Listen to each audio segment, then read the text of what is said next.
Sí, a ver qué tal. A ver, pues vamos a comenzar entonces. Muy bien, Paola, pues vamos a comenzar porque ya empezó el relojito a marcarnos. Marcar. Ok, perfecto. La verdad es que qué gusto. Igualmente. Esta es una primera transmisión.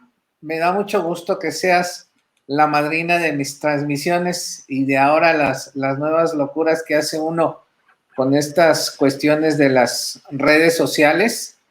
La verdad es que es un proyecto al que están invitados todos los compañeros de la generación, de la primera generación de la Escuela de Derecho del CUMDES. En aquel entonces, hoy Universidad Marista.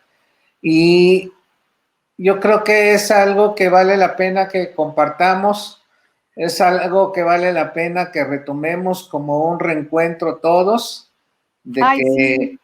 veamos algunas cosas que añorábamos, algunas cosas de las que no nos acordamos, pues porque cada quien tiene su visión de la historia y cada quien tendrá sus recuerdos de la misma. Y bueno, pues también reencontrarnos y ver a dónde estamos, qué hemos hecho, qué nos dejó. Y pues adelante, empiézanos a platicar, empieza a compartir, porque esto hoy se está grabando, pero se compartirá en las siguientes horas en el canal. Obviamente, se va a compartir también la liga para ti, para que tú la compartas en el canal que quieras, si quieres. Muchas gracias. No, claro. O si le quieres borrar después, pues bueno, ya la borrarás. Entonces, la verdad es que esa es la intención. Hoy la tecnología nos da la posibilidad de compartir y yo creo que vale la pena compartir, sobre todo porque nos aventuramos a un proyecto. Somos parte de la primera generación de la universidad, de la hoy Universidad Marista, y vale la pena retomar.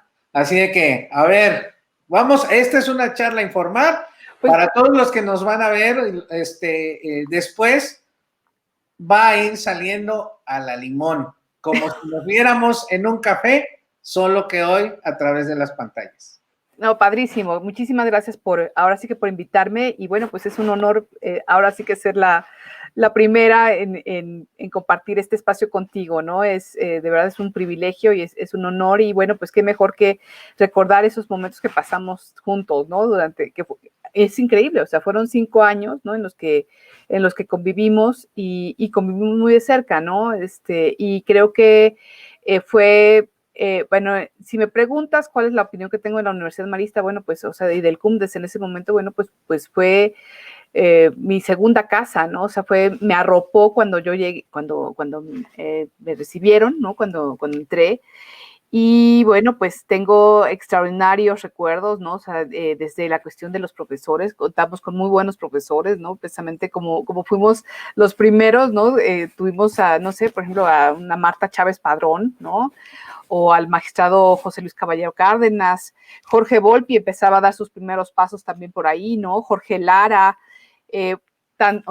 Humberto Quintana, el doctor Rafael Quintana, todo ese grupo también de profesores que llegaron, digamos, de la UNAM, ¿no?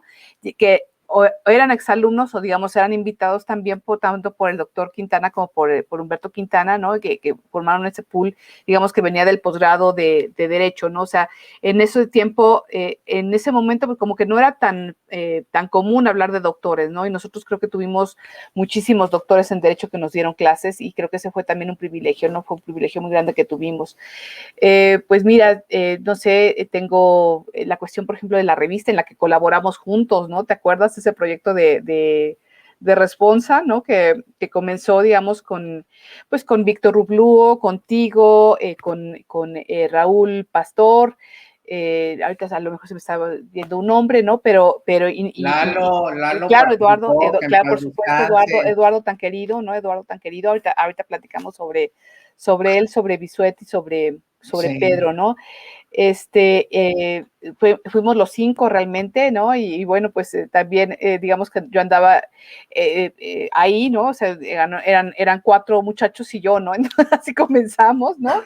Y fue una experiencia. No había paridad de género. No había paridad de género. Bueno, fíjate que, o sea, es interesante ver también eso, ¿no? O sea, en algún momento hice la cuenta ya casi al final y éramos 40, de los cuales éramos 10 mujeres y 30 hombres, ¿no? O sea, digamos vamos, lo que no nos quita tampoco relevancia, porque bueno, a fin de cuentas todos hemos sido, creo que muy exitosos, ¿no? O sea, pero bueno, sí, en la revista, digamos que después se incorporó Elsie, me parece, y no recuerdo quién más, o sea, pero de mujeres, digamos que no éramos como muchas, o sea, fuimos pocas, ¿no? Pero fue una experiencia muy divertida, no sé si te acuerdas, ¿no? Por ejemplo, aquella experiencia que tuvimos en el primer número, ¿no?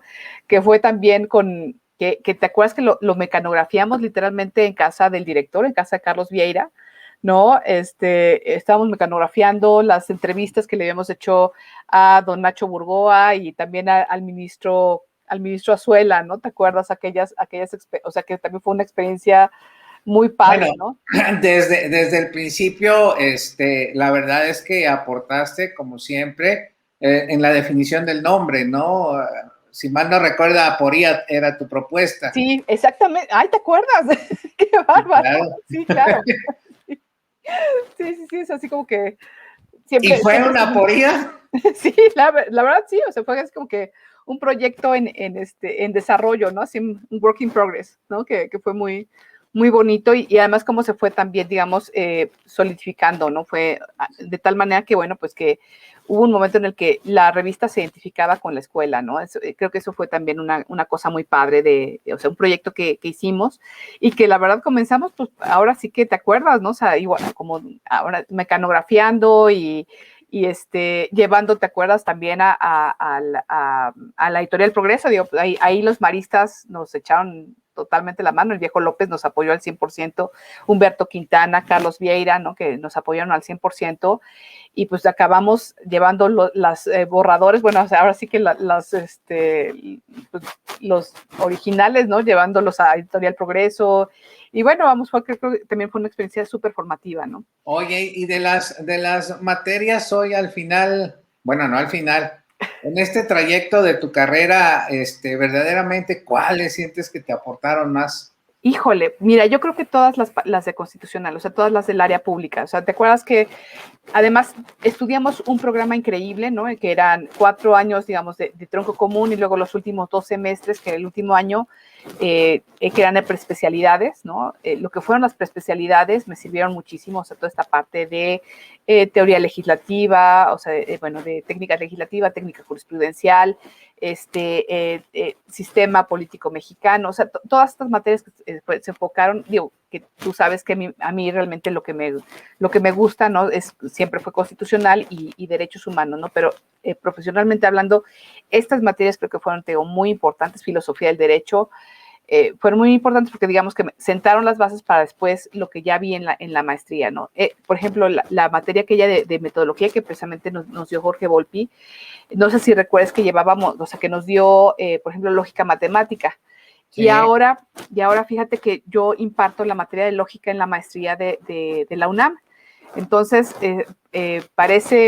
vamos, digamos que me sirvió, digamos, para cuando la cursé la maestría, ¿no? Y ahora para dar mis clases. Fíjate que yo también, trabajando en San Lázaro alguna vez, digo, yo sí recuerdo ese pase ahí con Jorge Volpi, y así como que uno no le daba importancia. Y fíjate que después trabajando en San Lázaro, igual en un curso de técnica legislativa, nos volvieron a dar esa parte de la lógica matemática, y ahí sí fue como que, caray, como que sí, no fue nada más una cuestión por dar guerra, ¿no? Sino de que verdaderamente, y se ve el derecho desde otro punto de vista, sí. ¿No? Además, por ejemplo, en ese curso que nos dieron, inclusive ahí en el Palacio de Justicia de San Lázaro, iban otros compañeros asesores que no necesariamente eran abogados, y al final de este curso decían que qué interesante era saber que finalmente el derecho no era pura rollo, ¿no? Que inclusive tenía una cierta lógica matemática, o que se buscaba que tuviera una lógica, ¿no? Y cómo después se podía vincular, pues, con los resultados. Pero además algo bien interesante, pues, porque estamos acostumbrados a oír que la Cámara de Diputados, la forma en la que se integran las leyes, pues es puro cotorreo, y digo, los tiempos que se viven hoy, pues por lo menos no eran los anteriores. Y cómo la verdad la importancia de los que están tras bambalinas del proceso legislativo tienen una necesidad, una especialización adicional y diferente. Entonces, la verdad que le da otro sentido a lo que es nuestra carrera y nos vincula con la importancia que tiene y la seriedad con la que hay que tomarla. Pero entonces, hiciste maestría. Sí, ¿Y cómo, cómo lo vinculaste con tu trabajo? O sea, platícanos de tu experiencia laboral después del CUMDES. Bueno, fíjate que realmente como que también el CUMDES me sirvió mucho, vamos, en cuestión de definir hacia dónde me iba a dirigir, ¿no? Cuando estábamos más o menos en octavo semestre, no sé si recuerdas al doctor David Vega Vera, que también era profesor del CUMDES, que era también, miembro, digamos, del claustro de doctores del posgrado de Derecho, ¿no? De la UNAM, que por invitación de Humberto Quintana y del doctor Rafael Quintana, se incorporó, digamos, al pool de profesores, ¿no? Y entonces me invitó a trabajar con él. Y a partir de ahí, ¿no? Él primero fue, él era coordinador del doctorado en ese momento, ¿no? Entonces también digamos que fue como después del CUMDES aterricé inmediatamente en la UNAM, ¿no? Precisamente por pues digamos que esta inquietud intelectual, ¿no? O sea, de seguir con los estudios y la verdad conocí el sistema de la UNAM y me enamoré de la UNAM y entonces, bueno, me fui de la UNAM. Pero digamos que ya en otro ámbito el doctor fue asesor de Manuel González Oropesa en la Junta Local del IFE, en el proceso de 97, cuando, todavía estábamos en la carrera, ¿sí? Con la elección de Cuauhtémoc Cárdenas primero y después Miguel Rocati lo buscó, también fue asesor de Miguel Rocati en la CNDH, entonces digamos que y él me invitó a colaborar con él, entonces digamos que de ahí fue donde yo empecé a despegar, ¿sí? Precisamente todavía dentro de la universidad, ¿no? Dentro del CUMDES. Y también otra cuestión que también, digamos, que fue como muy importante, fue que precisamente él, ya cuando estábamos en los últimos semestres, pues, de alguna manera me soltaba de repente las clases. Entonces, digamos, también sobre todo, obviamente con los muchachos de semestres pues, inferiores, ¿no? Entonces, digamos que de repente me dejaba encargada de algunas cosas de la clase o me dejaba, o incluso llegué a darle, ahora sí que como batallador emergente, ¿no? Empecé a dar clases, fíjate, con Santiago Nieto. Sí, con Santiago Nieto, o sea, ahora sí que Santiago y yo lo apoyábamos en las clases, y porque Santiago era alumno de él en la UNAM, entonces, y trabajaba también con el doctor González Oropesa. Entonces, digamos que ahí también empezamos, fueron mis pininos, ¿no? Dando clase. Entonces, digamos que hasta en eso también el CUMDES fue definido, o sea, me definió completamente, ¿no? O sea, hacia dónde iba a ir. O sea, ahí llegué a la conclusión de que realmente el servicio público era lo mío, ¿no? Que la materia de constitucional era lo mío, o sea, todo lo que tuviera que ver con constitucional, con derechos humanos, digamos que como que ya me comencé ya a definir, ¿no? Ya más. Y te digo, y bueno, pues fue también la entrada, digamos, gracias al doctor Vega, ¿no? Para seguir en la UNAM. Conforme, ahora sí que terminé la carrera, me recibí, me casé, ¿no? Esto fue en diciembre, me recibí, en abril me casé y en agosto empecé la maestría. Ya, ¿no? caray. Sí, fue así como que en flash, ¿no?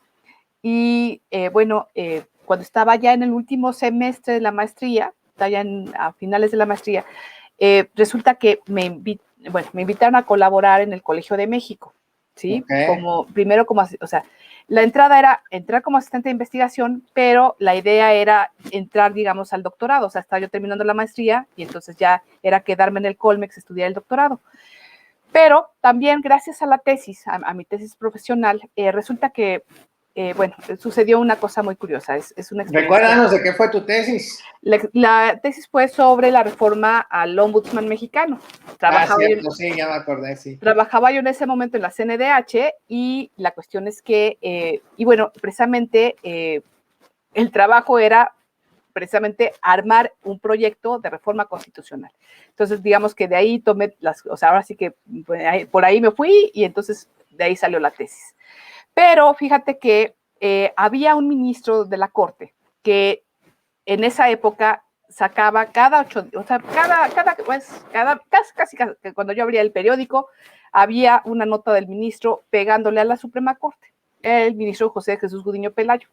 ¿Por qué? Porque él sacó un libro, ¿no? En el que precisamente hacía pedazos a la CNDH, ¿no? O sea, diciendo que pues, realmente el juicio de amparo era lo que verdaderamente era la defensa efectiva o era el medio efectivo para defender derechos humanos, no las recomendaciones. Pero ese era un viejo debate, ¿no? Yo me acuerdo que alguna vez lo vimos inclusive en clase. Exacto, y la cuestión es que en un domingo le mandé un correo electrónico para entrevistarlo.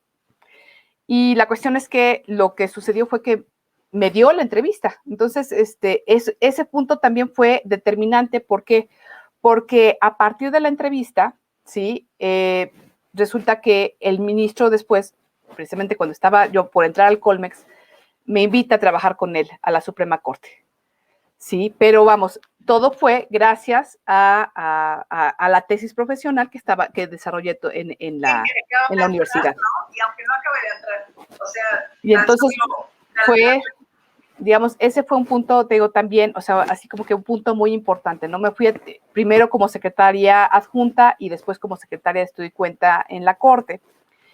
Y digamos que obviamente fue una enseñanza brutal, ¿no? La que tuve en la Corte. Oye, pero fue muy rápido, ¿no? Sí.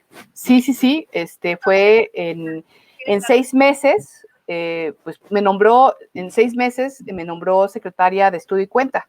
¿Y qué sentiste? Una gran responsabilidad. ¿No siente uno que se le cae al mundo? Sí. De repente, hay caracoles, ¿me va a aplastar?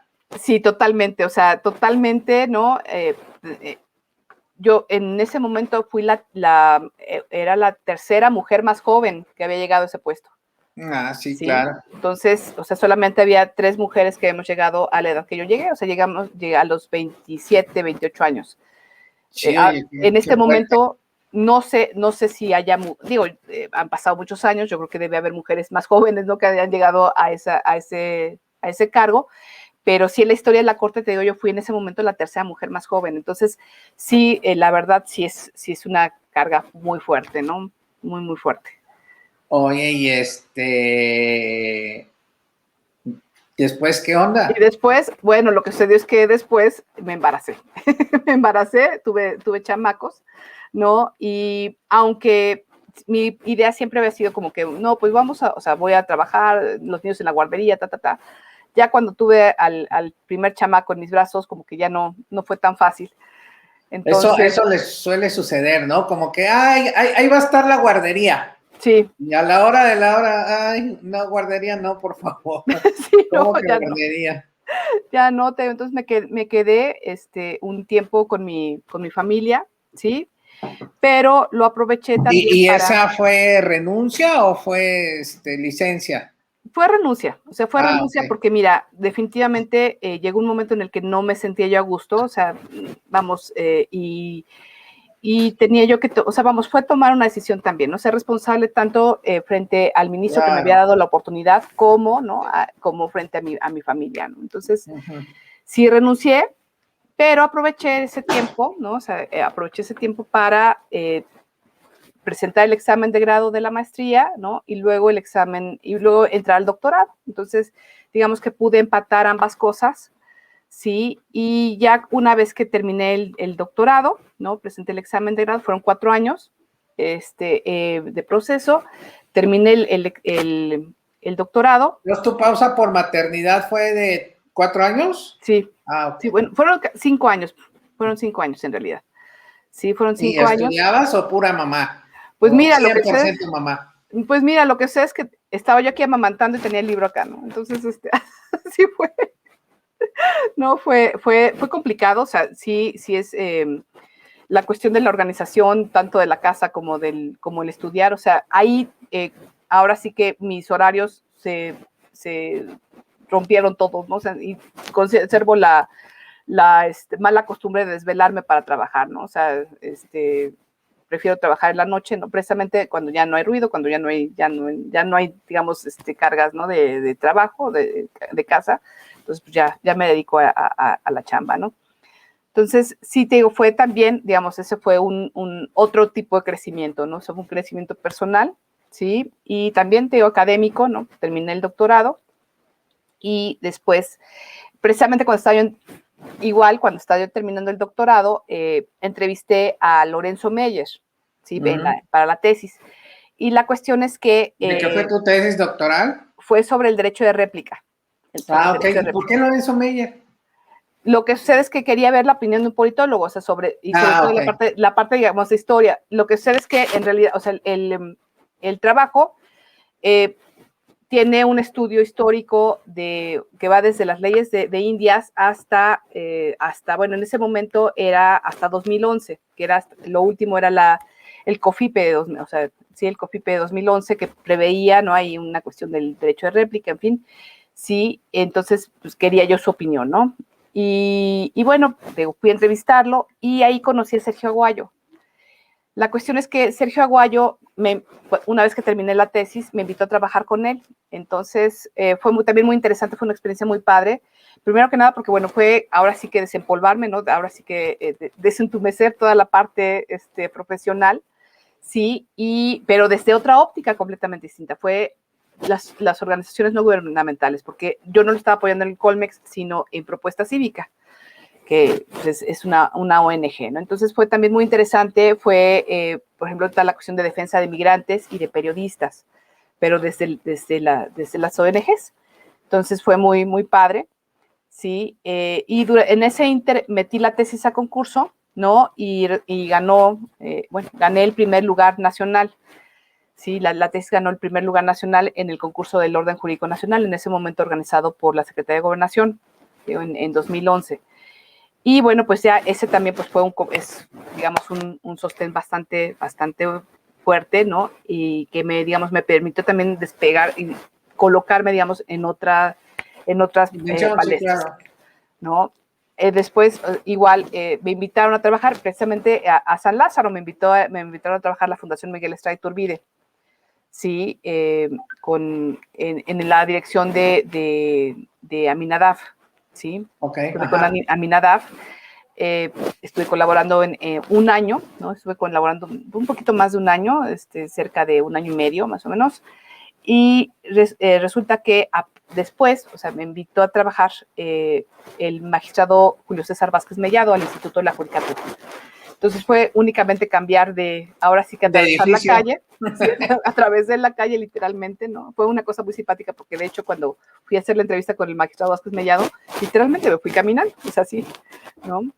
Y estuve muy contenta. ¿Por qué te gustó el magistrado? Fíjate que allí sucede que un amigo mío que es investigador del Instituto de Investigaciones Jurídicas era miembro del comité académico del instituto.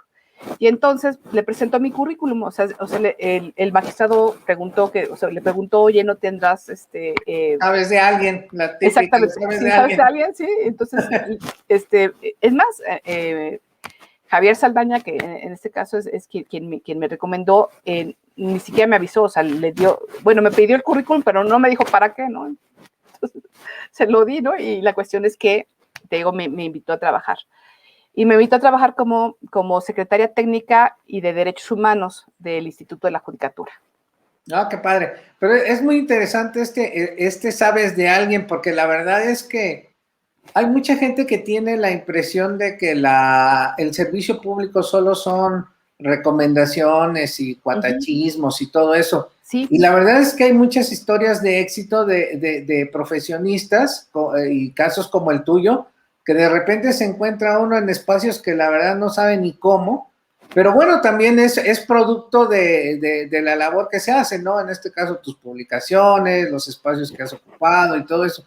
Y eso, la verdad, potencia mucho a los estudiantes, ¿no? Y, por ejemplo, son todas estas historias que muchas veces no se conocen en las instituciones académicas. Por eso, la verdad, me entusiasma este intercambio que voy a tener, bueno, que vamos a tener todos, pues porque todos tenemos también nuestras cuitas, ¿no? A mí también me han tocado cosas muy, muy chistosas, muy interesantes, pero la verdad es que, qué padre, además, pues es auténtico, ¿no? Así sencillamente uno cree que inclusive, ay, qué flojera hacer la semblanza o el currículum vitae y le pone ahí uno nada más por cumplir, ¿no? Y esto es puro trámite y ya está arreglado y la verdad es que de repente salen chispazos y sorpresas que le cambian a uno el sentido de la vida. Sí, no, mira, por ejemplo, te digo, creo que tanto bueno, y luego, y ahorita te platico la tercera, ¿no? O sea, yo he tenido así como que 3, bueno, quizás 4 chispazos, te digo, el del ministro Gudiño, que creo que fue el más extraordinario, porque fue literalmente mandarle un correo electrónico y solicitarle una entrevista, y a partir de allí, pues, llegué a ser secretaria de Estudio y Cuenta, ¿no? O sea, claro, el trabajo, todo, pero a fin de cuentas, o sea, el origen fue, ¿no? Un correo electrónico, ¿no? Pero además también eso que dices es la posibilidad del acceso al escalafón, que también esa es otra cosa que también de repente se demerita mucho, ¿no? Ah, es que eso no es cierto, nomás suben los cuates. No, verdaderamente hay que estudiar, hay que hacer cosas. Digo, si obtuviste tú el premio por tu tesis doctoral fue porque es una obra que verdaderamente destacó y que abre puertas. O sea, cuando uno lee una referencia de esa naturaleza en una semblanza de vida, dices, o en una semblanza académica, o ahora de publicaciones, pues la verdad es que dices, a ver, aquí hay algo más. ¿Sí? Aquí hay algo más, sin saber, sin conocer, sin nada. Quiero ver quién es. Sí, te digo, esa fue como la primera. La segunda, la de Sergio Aguayo, que también fue una oportunidad extraordinaria, ¿no? Esta tercera del magistrado Vázquez Mellado, que creo que ha sido el trabajo que más he disfrutado, ¿no? O sea, porque tuve tanto la oportunidad de organizar lo que es toda la capacitación para el Poder Judicial de la Federación en materia de derechos humanos y las relaciones internacionales, ¿no? O sea, ahora sí que el vínculo del Instituto de la Judicatura con la Red Iberoamericana de Escuelas Judiciales y con la Cumbre Judicial Iberoamericana. Entonces fue también una gran experiencia, ¿no? Y bueno, y después, o sea, el magistrado terminó su periodo, ¿no? Terminó su periodo y la cuestión es que, pues, me quedé sin chamba, literalmente. O sea, salió el magistrado, salí yo, ¿no? Y me quedé sin chamba. Y resulta que también, o sea, por una llamada, ¿no? Resulta que el ministro José Ramón Cosío le llega mi currículum y mi currículum se lo manda a Santiago Krill, ¿sí? Y Santiago Krill me llama para ser su asesora en el constituyente de la Ciudad de México. Entonces también esa fue igual, digo, fue como ese cuarto, o sea, este cuarto chispazo, digamos, que ha sido como extraordinario en mi carrera, ¿no? Y bueno, pues fue una gran experiencia también. Pude, ahora sí que, ¿cuántas veces no un constitucionalista tiene la oportunidad de participar en la redacción, bueno, en la redacción y en la asesoría, o sea, para los legisladores, ¿no? De una constitución, ¿no? Fue una gran experiencia. El ver además que eran 100 personas sumamente destacadas, que eran ahora sí que la creme de todos los partidos políticos, la forma como interactuaban, porque una cosa es, o sea, vamos, ya tenía la experiencia, digamos, legislativa, ¿no? En San Lázaro, que es un mundo y sobre la cual creo que vale la pena que profundicemos, ¿no? Porque es verdaderamente mucho trabajo, ¿no? El que se hace en San Lázaro y que muchas veces no se ve, o sea, lo único que se ve, pues, es en el noticiero al diputado que está durmiendo en la curul, ¿no? O sea, y no se ve todo lo que se hace atrás, ¿no? O sea... Sí, al que se puso una máscara, sí. Al que le gritó, las pancartas. Exacto. Y luego, digo, yo aquí voy a expresarme libremente, como que hay legisladores que buscan dar la nota, sí, pero no desde un punto de vista legislativo netamente, sino casuístico, coyuntural y extraordinario, pero extraordinario porque es algo que no es, pues, que sí, San Lázaro no es. Exactamente, ¿no? O sea, igual cuando estás en ese tipo de lugares, en San Lázaro, uno aprende a querer el recinto, ¿no? O sea, y a respetarlo, ¿no? O sea, la máxima tribuna, sí, se dice. Exactamente. La máxima tribuna, ¿no?, de la nación. Mira, te voy a esta cosa, o sea, cada vez que yo pasaba por ahora sí que el vestíbulo, ¿no? Donde está o sea, se reproducen las palabras de Morelos, ¿no? De los sentimientos de la nación. Te juro que, o sea, yo no me dejaba de emocionar, o sea, vamos, sí se me pone la piel chinita, ¿no? O sea, por lo que significa, ¿no? San Lázaro, ¿no? Igual la corte, ¿no? Cuando estás ahí, tienes, o sea, vamos, realmente es respetar y sobre todo ser muy consciente, ¿no? De lo que es la corte o San Lázaro, ¿no? Te digo, en este caso, pues el constituyente de la Ciudad de México, te digo, fue una gran, o sea, vamos, me aportó muchísimo, aprendí muchísimo, ¿no? Te digo, esta cuestión, este vínculo o sea, y la forma como se relacionan los políticos, ¿no? O sea, era verla a los políticos, pues, como objeto y como sujetos de disección, ¿no? Fue apasionante, ¿no? Verlos, estar en las sesiones hasta ahora sí que está muy tarde, ¿no? O sea, no, bueno, que por ejemplo, eso es algo que a lo que no se refiere. O sea, hay muchas sesiones que duran 18, 20, 36 horas y pues es evidente que haya momentos en los que uno u otro cabecea, pues eso es normal. Sí. Y además también es por el respeto al recinto, porque hay muchos otros que se van a dormir a su oficina. Sí, no son motivo de escarnio, de fotografía y después de escarnio. Sí, bueno, se guardan, ¿no?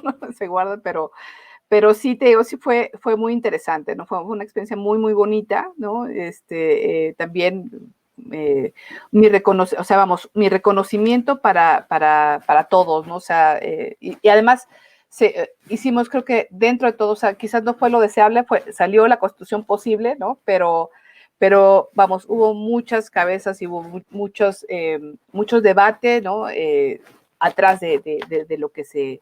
Pero esto a que te refieres a lo de la constitución posible, digo, también refleja una realidad que muchas veces los ciudadanos no están familiarizados, ¿no? Realmente los grupos parlamentarios, las mayorías, pues sí, es como que duro decir imponen su mayoría, ¿no? Pero es la realidad. Sí. E imponer la mayoría implica un criterio implica una forma de pensar, una ideología que muchas veces hasta yo recuerdo en la universidad se nos decía, pues es que las ideologías ya no sirven, ya son parte del pasado, no. Recién había sucedido el muro y estábamos viendo la conformación de Europa y bla, bla, bla, entonces, y muchos se nos decía, y no, es cierto, es más, para poder comprender el debate parlamentario, para poder entender la posición en ese momento del contrario, de los diputados de los otros grupos parlamentarios, inclusive hay hasta que estudiar, y la verdad es muy impresionante. Yo, la verdad, tengo también muy gratos recuerdos del paso por San Lázaro. De hecho, afortunadamente todavía hay oportunidad de repente aportar algo, pero la verdad, los debates, lo que uno aprende, referencias históricas, sí, y está muy, muy devaluado nuestro Congreso, siendo que es una parte fundamental de nuestra vida política, y uno que no tiene la responsabilidad de subir a la tribuna, como se dice coloquialmente, o de hacer uso de la tribuna, pues es una responsabilidad doble, porque cuando a uno le dan valga la redundancia, la responsabilidad, pues, de asesorar o de aconsejar, o por lo menos acercar notas a alguien que sí lo hace. Sí. Y que además no queda solo en la nota periodística, sino queda en el diario de los debates. Sí, entonces, o sea, en 100 años van a recurrir a eso. Claro, y a lo mejor no en 100 años, sencillamente las personas como tú que hace los estudios de posgrado, los que tenemos que hacer buscar una referencia histórica para integrar un nuevo proyecto legislativo, forzosamente tenemos que regresar a buscar, a estudiar qué pasó, por qué, y los más escrupulosos, inclusive, ¿por qué no funcionó? Y cuál fue la interpretación también de los órganos jurisdiccionales, ¿no? Sí. Si hay sentencias relevantes, si hay algún precedente, si la Corte se manifestó en algún sentido.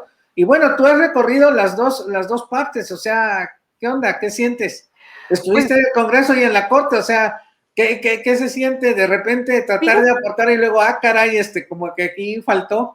Fíjate que precisamente, ¿no? Cuando estaba yo en el instituto, traté de establecer diálogos, ¿no? Entre los jueces y los magistrados y los legisladores, porque, vamos, son como dos mundos completamente separados y hay incluso quien te dice, no, a ver, espérate, a mí no me hables de esto y a mí no, o sea, a mí no me hables de los legisladores o a mí no me hables de los jueces, o sea, y al contrario, creo que precisamente establecer este diálogo, ¿no?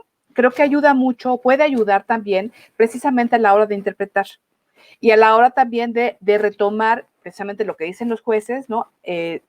Para los proyectos legislativos.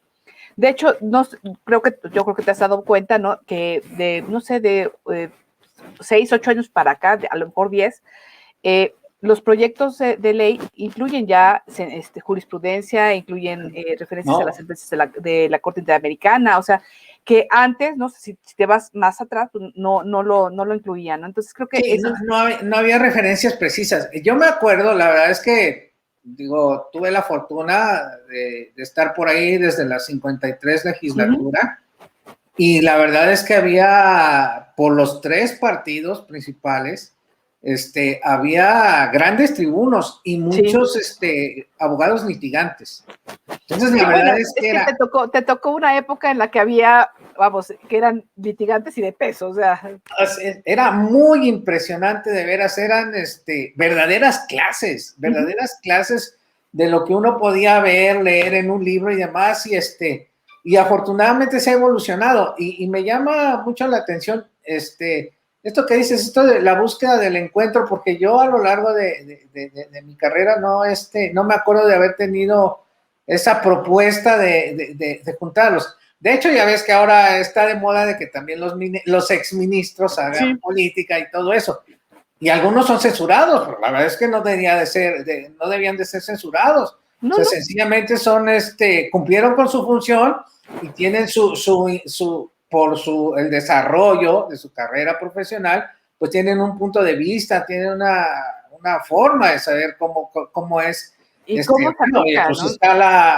Está doña Olga en la Secretaría de Gobernación, y hay otros ministros que opinan con otras fuerzas políticas y que están. Don Juventino, ¿no? Don Juventino de Castro, y Castro, no sé si falleció siendo diputado, pero si no, o sea, falleció un poquito después de haber dejado la curul.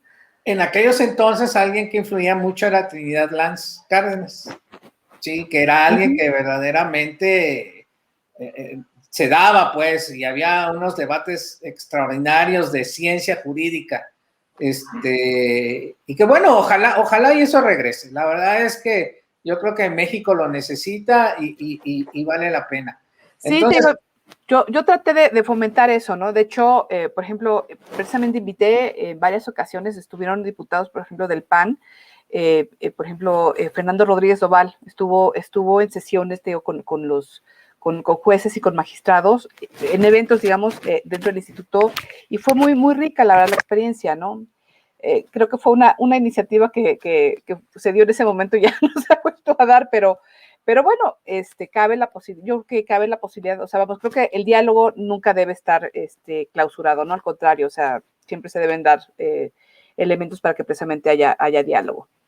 Sobre todo ahora que nuestro marco jurídico pues está influido por nuestros compromisos internacionales, ¿no? O sea, vale la pena ser más estudiosos, más escrupulosos en lo que se lleva a la Cámara como propuesta y ver qué es lo que está sucediendo, ¿no? Entonces, ¿realmente tu expertise fue los derechos humanos? Sí, realmente ha sido derechos humanos, ¿no? Ha sido derechos humanos. Después, precisamente por la experiencia que tuve en el instituto, ¿no? Tomé varios cursos en el Instituto Interamericano de Derechos Humanos. Y bueno, la cuestión es que, digamos que para estudiar toda esta parte del sistema interamericano, ¿no? Del sistema, tanto comisión como corte interamericana, ¿no? Y la cuestión es que cuando terminó lo constituyente, me dediqué me puse a escribir, ¿no? Precisamente terminé un libro y me invitaron después como como investigadora al Centro de Investigación e Informática Jurídica de la Libre, de la Escuela Libre de Derecho. Entonces, llevo ya desde más o menos marzo, abril del 2019 hasta la fecha, estoy ya como investigadora, que bueno, tú sabes que realmente, o sea, mi pasión, ¿no? Mi pasión, así en el fondo, ¿no? Siempre ha sido la cuestión de la investigación, ¿no? De hecho, el haber estudiado la maestría y el doctorado, pues tenía como objetivo en un momento determinado dedicarme a la investigación, ¿no? La vida me ha llevado por diferentes caminos, ¿no? Pero realmente a mí lo que me apasiona es esta materia, ¿no? Y bueno, precisamente en la Corte, por ejemplo, perdón, en la Libre, he participado en varios amicus curiae, ¿no? O sea, sobre todo en el primero que se presentó ante la Corte Interamericana. Entonces también ha sido, aunque es una cuestión meramente de académica, ¿no? También he tenido oportunidad, digamos, de presentar este tipo de escritos que al fin de cuentas inciden, ¿no? Precisamente en las opiniones de los jueces de la Corte Interamericana. Y ha sido también maravilloso, ¿no? Ha sido muy padre. Oye, ¿cuáles son tus líneas de investigación en la Libre? Mira, son derechos humanos. Digo, si se puede saber. No, claro, son derechos humanos. Y fíjate que estoy también, ahora sí que me introduje desde el año pasado en cuestiones de género, ¿sí? Derechos de las mujeres. ¿Sí? ¿Y qué opinas? Pues mira, resulta que de entrada soy la primera, o sea, también, fíjate que también es una distinción, soy la primera mujer investigadora de la Libre. Okay. Obviamente no tengo quien también ha formado parte, digamos, del centro, es la doctora Loreta Ortiz Alf, pero digamos, ella entró, claro, o sea, ella ha sido profesora de la Libre durante muchísimos años, ¿no? Pero como un agente externo, tú eres la primera. Yo soy la primera, además soy externa, o sea, que es también también es un mérito, ¿no? Claro. Y precisamente ante toda la situación de violencia que no podemos dejar de reconocer, ¿no? En México, me encargaron un proyecto precisamente sobre feminicidio en México. De hecho, ahorita ya está en el comité editorial de la Libre para publicarse, ¿sí? Oye, y ese es un tema delicado, ¿no? Es tremendo. ¿Crees que es más legal que cultural? Mira, creo que son varias, o sea, yo creo que es las dos cosas. O sea, por una parte, obviamente, está en la invisibilización jurídica de las mujeres, que bueno, a fin de cuentas creo que cada vez, jurídicamente hablando, estamos en una mejor posición, ¿no? Pero también hay muchos resabios culturales que nos llevan precisamente digamos, no son los detonantes, o sea, no son exactamente la causa, pero sí son catalizadores de la violencia en México, ¿sí? Vamos, la violencia tiene muchísimos factores, digamos, pero hay digamos, digamos, el efecto, o sea, el resultado que se ve quizás es el de los feminicidios. Pero, digamos, ahí están las causas, digamos, involucramiento del crimen organizado, contubernio de las autoridades, incluso la parte legal, ¿no? O sea, resulta que si bien por ejemplo, el tipo penal de homicidio ya tiene muchos años de nuestra legislación, sí hay una cuestión también, y esa es una cuestión jurídica, ahora sí que de analítica del derecho, ¿no? Y eso es que partimos de un término, ¿sí? Que no es un término jurídico, es un término, digamos, que importamos, ¿no? De la sociología, y el detalle es cómo lo aterrizamos en el derecho, ¿sí? Y, o sea, para precisamente facilitar la investigación. O sea, a fin de cuentas, tenemos que buscar mecanismos para que precisamente el tipo penal de homicidios, de feminicidio, sea más fácil, digamos, o sea, sea más sencillo, digamos, poder acreditar al propio tipo penal, ¿no? Entonces, digamos eso. Entonces, ¿tú crees que como profesionales del derecho, debemos de perfeccionar tipos penales?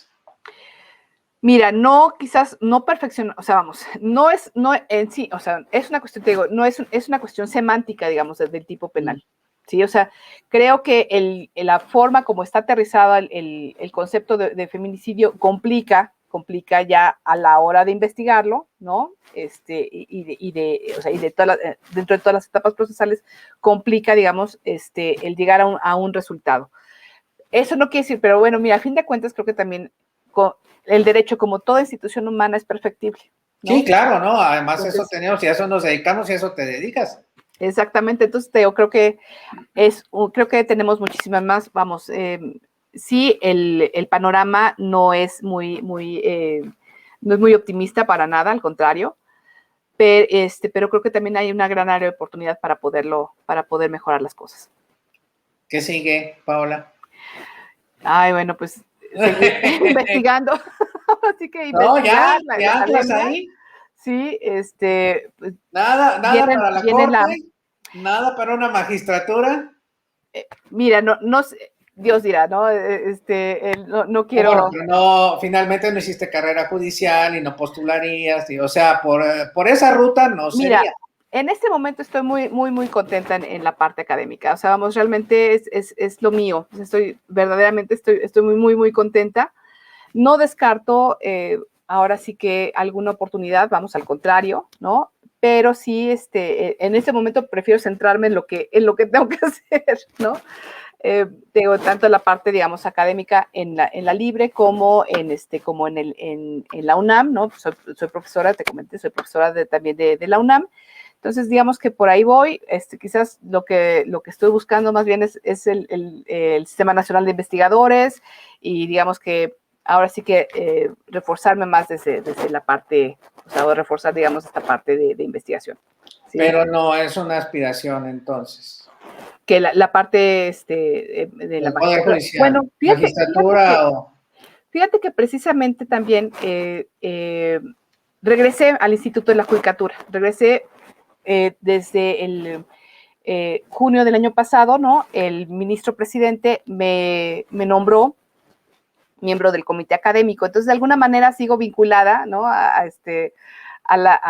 Ahora sí que al Poder Judicial, ¿sí? Y además también, digamos que con una gran responsabilidad, porque, bueno, pues precisamente tú sabes que el Instituto de la Judicatura, bueno, que cambia a Escuela Judicial, ¿no? Cambió el nombre, en la reforma judicial,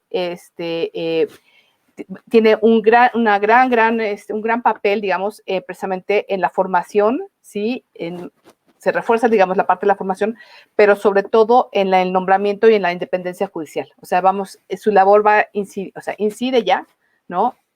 Precisamente en estas dos cuestiones, ¿no? Sobre todo en la parte, te digo, de independencia y la parte de los nombramientos, ¿no? Entonces, te digo, sigo en el poder, sigo en el Poder Judicial, digamos, pero sí vinculada, sin estar, digamos, sin precisamente tener un cargo administrativo o algún cargo dentro de la carrera judicial. Y como ser humano, ¿qué crees que te haga falta? Ay, híjole, mira, he sido bendecida, ¿no? Me considero una persona muy afortunada. Realmente he tenido muy buenas oportunidades, o sea, y creo que en parte, retomando, digamos, la fuente de esta conversación, en mucho se lo debo a la Universidad Marista, ¿no? O sea, ha sido una carrera muy padre, muy bonita. Te digo, el cielo es el límite, siempre va a ser el límite el cielo, ¿no? O sea, vamos, pero a nivel personal, mira, tengo 2 hijos maravillosos, un marido estupendo, una familia sana, entonces, bueno, pues, me siento muy bendecida, ¿no? Muy bendecida, y en la parte profesional igual. Entonces, digamos que ahorita es reforzar, ¿no? Y ahora sí que hay tiempos, creo que ahora sí que hay tiempos para todo, ¿no? Creo que este es un momento en el que es más que nada, ahora sí que hacer crecer precisamente desde el interior, ¿no? Hacer crecer lo que tengo. No, pues muy bien. Y bajo la premisa ambiciosa de que le queremos sugerir algo a los jóvenes estudiantes de nuestra disciplina, ¿qué les compartes? ¿Qué les sugieres? Que estudien mucho, que se preparen, que no solamente tomen en consideración. Creo que nosotros tuvimos una formación, muy buena formación, pero una formación que era, ahora sí que unidisciplinaria. O sea, fue estudiar derecho y estudiábamos derecho, ¿no? Creo que en este momento el análisis, o sea, tenemos no quiere decir que, o sea, vamos, a partir de las técnicas y de los métodos del propio derecho, creo que también podemos extendernos hacia un análisis más, o sea, multidisciplinario, o sea, digamos, compartir experiencias, ¿no? Con otros profesionistas y con otras, o sea, y establecer un diálogo con otras disciplinas. Sí, por ejemplo, en el caso que comentábamos del feminicidio, ¿no? De esta investigación que se hizo, pues era tan importante la experiencia del abogado como la experiencia del psicólogo, como la experiencia del antropólogo, sí, como la experiencia del sociólogo. O sea, vamos, es verlo desde un ámbito multidisciplinario.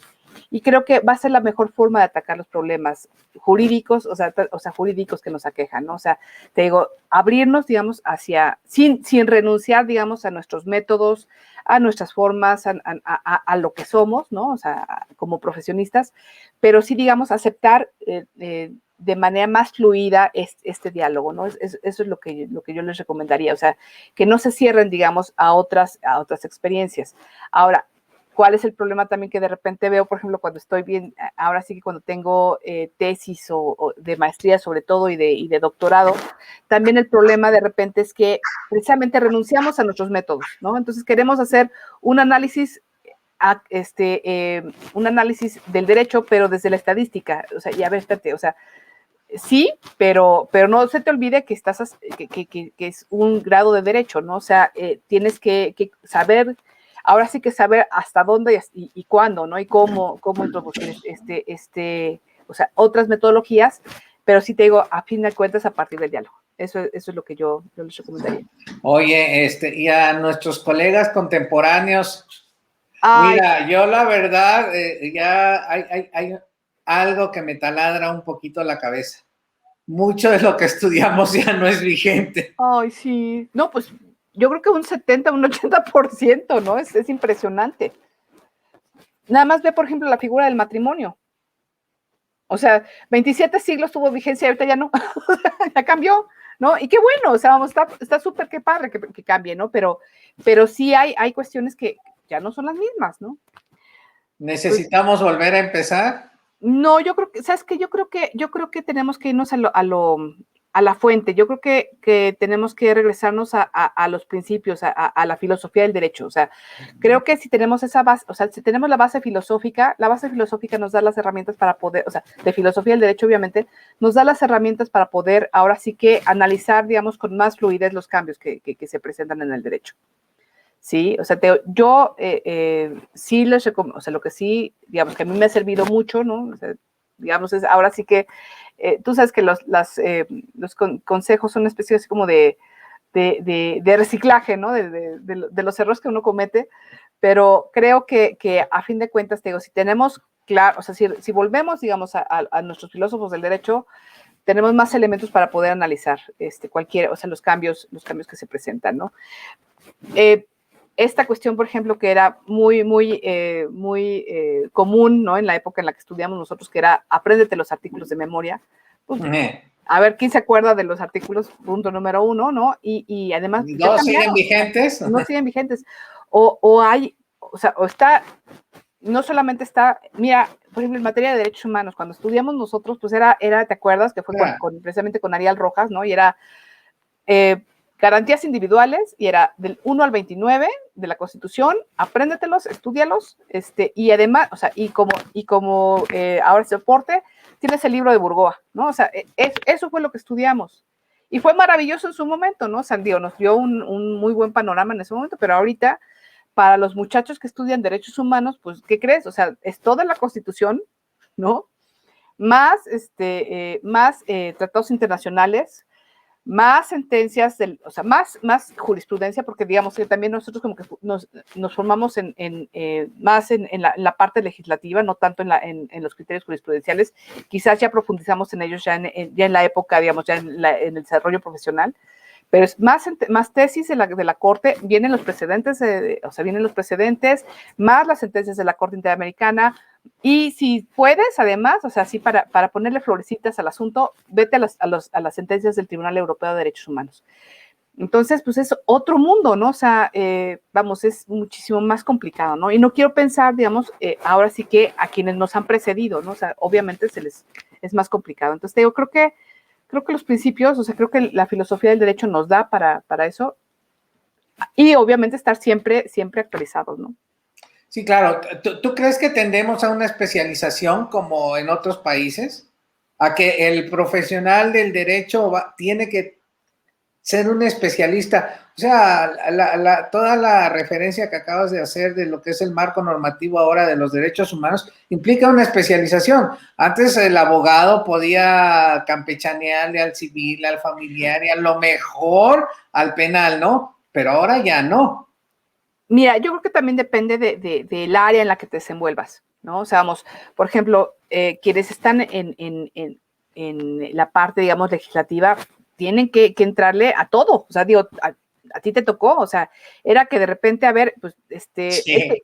es que yo no sé fiscal, pues ni modo, le entras porque le entras, ¿no? O sea, vamos, y te vuelves, o sea, precisamente el propio trabajo te orillaba a hacer, ahora sí que todo terreno, ¿no? O sea, multinivel, la estudiabas de todo y todo, ¿no? Yo creo que depende mucho también hay áreas que son muy específicas, o sea, que son muy especializadas, por ejemplo, fiscal, ¿no? O sea, ahí es, o penal, ¿no? O sea, son así como que casi como otros derechos, ¿no? O sea, son áreas muy, muy específicas. Civil, digamos, o sea, la ventaja de civil, por ejemplo, sigue siendo que es el tronco de todo, o sea, todo surge de civil, ¿no? Incluso, o sea, el derecho público, o sea, todo surge de civil. Entonces, digamos que tienes más flexibilidad. Ahí, digamos que lo complicado es, en este momento, por ejemplo, hacerte de todos los criterios jurisprudenciales, de todas las, de estar ahora sí que actualizado. Y digamos también creo que al revés, o sea, por ejemplo, en el caso de civil, hay temas, por ejemplo, que nosotros los vimos desde un ámbito estrictamente del derecho civil, o sea, por ejemplo, los derechos de los menores. Y ahora, ¿no? Tienes que ampliar el zoom con el interés superior del menor. Entonces, algo que era una cosa estrictamente civil, ya se convirtió en constitucional y de derechos humanos y derecho internacional, ¿no? Entonces, digamos, yo creo que más bien el punto es que tengamos la flexibilidad, digamos, para ir como subiendo y bajando de niveles, ¿no? O sea, como ir subiendo, o sea, ir viendo quizás al derecho como un todo orgánico, que de repente perdemos también, precisamente por la especialización que tenemos, ¿no? Lo perdemos de vista. Sin embargo, hay materias, digo, como fiscal, como por ejemplo el derecho corporativo, pues quizás hay cosas que son como muy, o sea, por ejemplo, patentes y marcas, pues son procedimientos muy específicos, ¿no? Que tienen su grado de complejidad y que pueden llegar a desembocar en otras materias, pero digamos, o sea, pero hay materias que son muy, muy específicas, te digo. Sin embargo, creo que una ventaja competitiva que podemos tener es precisamente esa posibilidad, ¿no? Es ese ver al derecho como un todo orgánico. Pues qué padre. La verdad, oye, un gusto. Igualmente. Se nos ha ido una hora y yo creo que quedan muchas Muchas cosas cosas. por comentar. La verdad es que qué orgullo haber sido tu compañero Igualmente. pues no de banca, pero por lo menos No, sí de bueno, aula, sí, el salón, ahora sí. del proyecto en la revista, porque fíjate que ahora en este reencuentro con muchos de nuestros compañeros, y por eso me motivó mucho a llevar esta serie. La verdad es que tienen unas carreras espectaculares, ¿sí? La verdad es que hay muchos profesionistas de la primera generación de la Escuela de Derecho del CUM Soy Universidad Marista, y yo creo que es algo que vale la pena compartir. Estamos llegando a una etapa de la vida en la que podemos compartir ya muchísimas cosas, y bueno, tú has tenido la oportunidad ya de plasmarlo en obras de consulta. Qué bueno que así sea, que siga siendo, qué bueno que sea parte de tu expertise, y pues adelante. La verdad es que un honor, te agradezco mucho, te felicito mucho, me siento muy, muy orgulloso de veras, Igualmente. porque nos conocimos cuando no éramos nada, cuando éramos unos muchachos jóvenes, estudiantes, deseosos, con nuestras virtudes y nuestros defectos, o sea, coincidencias y diferencias. La verdad es que es muy padre volvernos a ver tiempo después y ver recordar algunas cosas. Sí. Y sobre todo, la verdad, compartir los logros de cada uno. Yo creo que es muy importante dejar un mundo mejor y yo creo que muchos de nosotros lo vamos a hacer. Mira, al contrario, te agradezco infinitamente. Yo también estoy súper orgullosa de ti. Definitivamente creo que igual somos, vamos, la primera generación se ha distinguido precisamente porque ahora sí que hemos cumplido con el ideal marista también, ¿no? O sea, hemos sido buenos profesionistas y buenos ciudadanos y sobre todo buenos seres humanos, ¿no? O sea, tenemos, bueno, pues casos que a quienes entrevistarás, no quiero spoilear así que a tu auditorio, ¿no? Pero bueno, creo que todos precisamente tenemos ese común denominador, ¿no? O sea, hemos sido personas muy exitosas y además también fincamos amistades inolvidables, ¿sí? O sea, vamos, después de tantos años podernos reencontrar y reencontrarnos con el mismo gusto, ¿no? Y no solamente eso, ¿no? También tenemos recuerdos, o sea, esos recuerdos que nos hace, que en su momento, ¿no? Formaban parte de nuestra cotidianeidad, ¿no? Pero que cuando sales, ¿no? Te das cuenta que nos hicieron únicos, nos dieron un sello muy especial, ¿no? Entonces, bueno, pues no mencionamos, se nos queda en el tintero, ¿no? Pero bueno, o sea, el viejo López, obviamente, el rector, tan querido, tan admirado. Sí, y bueno, pues el recuerdo de Eduardo, ¿no? De Eduardo Verduzco, el recuerdo de Javier Bisuet y de Pedro de León, ¿no? Que son tres compañeros inolvidables, ¿sí? Generosos, buenos y que verdaderamente fueron vamos, que fueron unos ángeles, ¿no? Y que nos, vamos, que a los que queremos enseñar. Excelentes personas en el tramo que nos tocó compartir con ellos. La verdad es que con Lalo, con Javier, con Pedro no tanto yo, pero la verdad es que compartimos muchas cosas, además unas personalidades distintas. Completamente diferentes, sí. Pero muy generosos, sí. Muy bien intencionados, de una calidad humana de veras, que en esos años de la universidad ya se veía, digo, finalmente cumplieron su espacio, su momento en este plano, pero pues donde quiera que estén, se han de reír de nosotros. Sí, por supuesto. Sí, por supuesto. Y con nosotros además también. Claro que sí, claro que sí. Y pues sí, tantas cosas como ese el viejo, la verdad, muchas veces nos acompañó, nos dio todo lo que todo el pudo, apoyo. Humberto, Carlos, Jorge, sí, todos.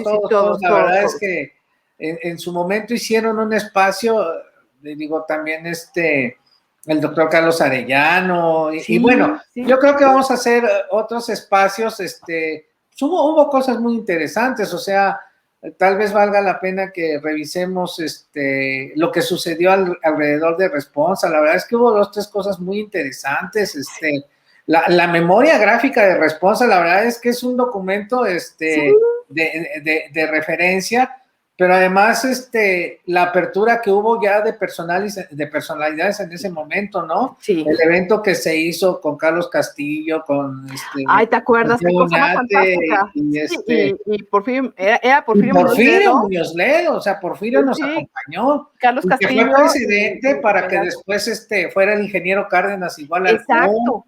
Y te acuerdas que el ingeniero Cárdenas fue a nuestro salón, o sea.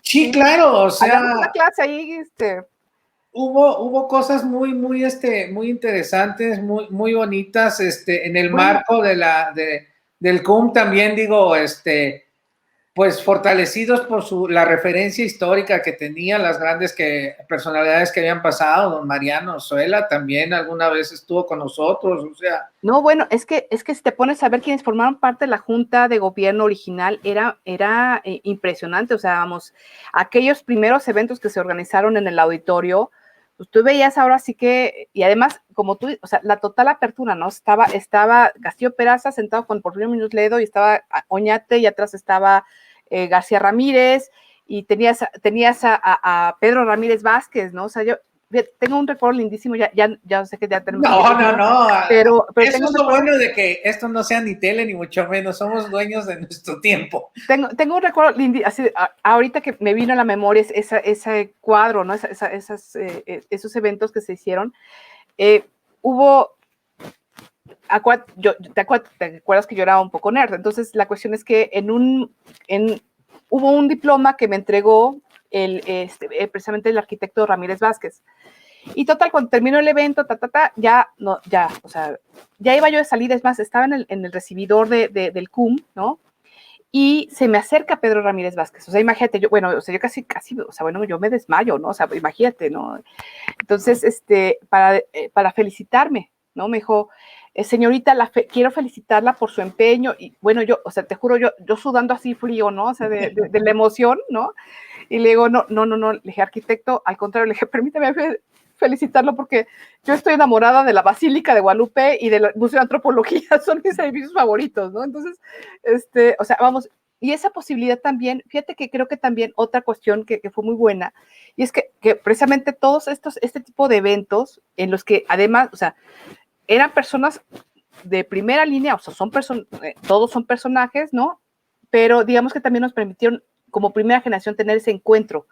Entonces creo que también fue importante para perder el miedo a muchas cosas, ¿no? Sí, que además como muchos eran exalumnos, pues ahora sí que casi colega, ¿no? Sí. Somos de lo mismo. Así es, somos parte de lo mismo y aquí estamos y tú ya hiciste lo tuyo, yo voy a empezar a hacer lo mío. Exactamente, o sea, también ese sentimiento, ¿no? Que el viejo López como que nos siempre trató de impulsar, ¿no? Y ustedes son los continuadores de toda esta tradición, ¿no? Así es. Y creo que en ese sentido, Sergio, creo que tú y bueno, y digo, no voy a spoilear quiénes vienen después, pero muchos más, ¿no? Muchos 30 más, 29 más. Todo el salón, ¿no? Todo este grupo, digamos, de alguna manera, sí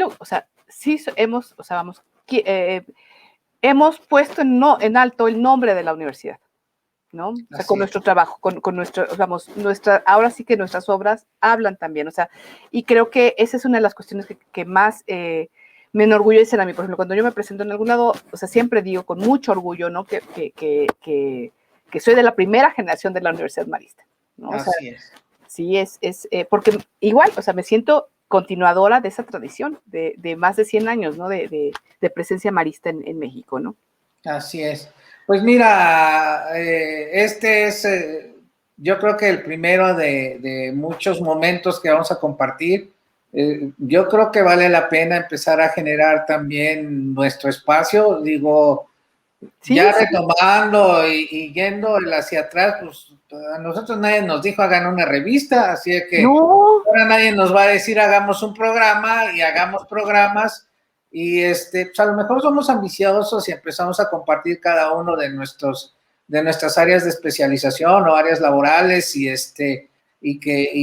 bueno, y seguir colaborando. La verdad es que guardadas las proporciones, sí, efectivamente todos son grandes profesionistas y todos pueden seguir aportando. Y yo traigo una inquietud de un tiempo para acá, pues que vale la pena que hagamos el esfuerzo de dejar un mundo mejor, de que lo que tenemos no se pierda, no se haya, no todos han escrito, no todos tienen obras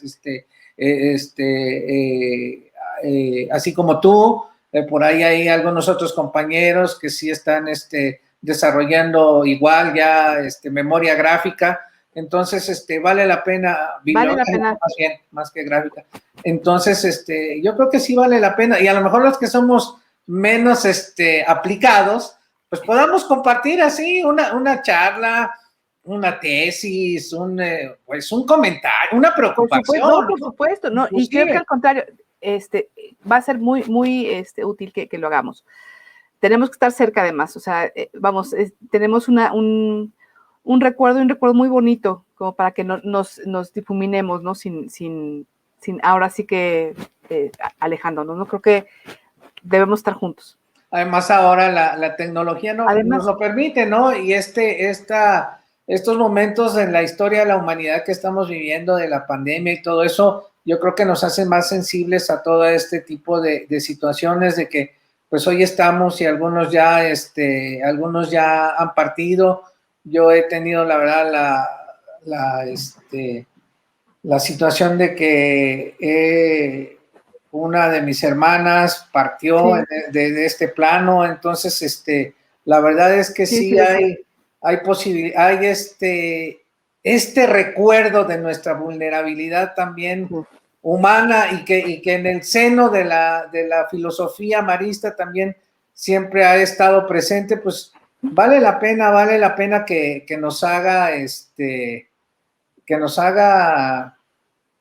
retomarnos, reencontrarnos y ver que pues que aquí estamos todos, que aquí estamos, que podemos salir y pues también compartir el plano profesional, ¿no? Y además, no, por supuesto.